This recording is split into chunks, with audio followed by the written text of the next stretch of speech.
Another day, another basketball stories na naman ang pagkikwentuhan natin. At ngayon nga ay ang pag-uusapan natin ang balitang trade ni na Gabe Vincent at Maxi Kleber. At ang balitang malakas pa rin nga daw ang super team ng Golden State Warriors. Alam naman nga po ninyo, nakabilang nga ang pangalan ni Gabe Vincent at Maxi Kleber sa kanilang mga players na parating nai-involve sa mga nagsilabasang trade rumors sa social media. Wala rin naman nga silang naging malaking impact sa mga laro ng Lakers last season at inaasahan nga na wala na naman silang naiaambag next year. Kaya mas mabuti nga daw na gamitin na lamang nila itong dalawa bilang trade asset para makakuha sila ng mga bagong manlalaro.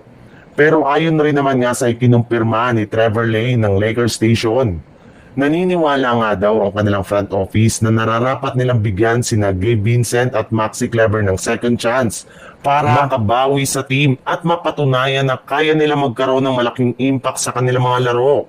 Kaya sa ngayon nga ay hindi muna nila ito iti-trade. Sa madaling salita, isasama nga nila ang dalawang ito sa kanilang mabubuong official lineup next season.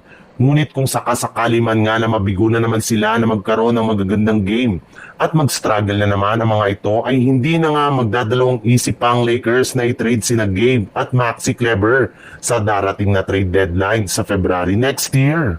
Sa ibang balita naman, maliban nga sa pagkuha ng Golden State Warriors noong nakarang araw ng isang pang training camp na player, ay wala na nga silang iba pang ginawa ngayong off-season.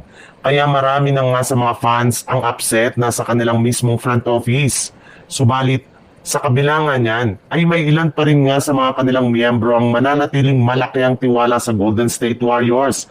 Kagaya na lang ni Draymond Green na sinabi sa kanyang interview na kahit wala pa nga silang nagagawang malaking improvement, ay isa pa rin naman nga sa mga malalakas na kupunan sa Western Conference. Hanggat andyan nga ang kanilang lineup sina Stephen Curry at Jimmy Butler, ay sigurado nga nakakatakutan sila ng kanilang mga kalaban. Kung last year nga daw ay muntik pa silang makapasok sa West Finals kung hindi lamang nagtamo ng injury si Curry. Sigurado nga na matutupad na nila ito kapag naging healthy na ang lahat ng kanilang mga players. Alam nga po ninyo na nagdedelikado nang mawala sa kanilang lineup si Kuminga, ngunit hanggang kompleto nga daw ang kanilang main superstar ay maituturing pa rin nga silang contender na merong malaking tsansa na makuha ang kampyonato.